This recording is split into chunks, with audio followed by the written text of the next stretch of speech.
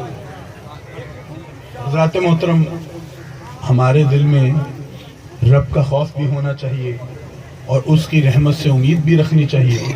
اللہ رب العزت ہمیں اپنی اور اپنے حبیب کی سچی محبت عطا فرمائے اور شریعت محمدی پر عمل کی توفیق عطا فرمائے. وآخر دعوانا الحمدللہ.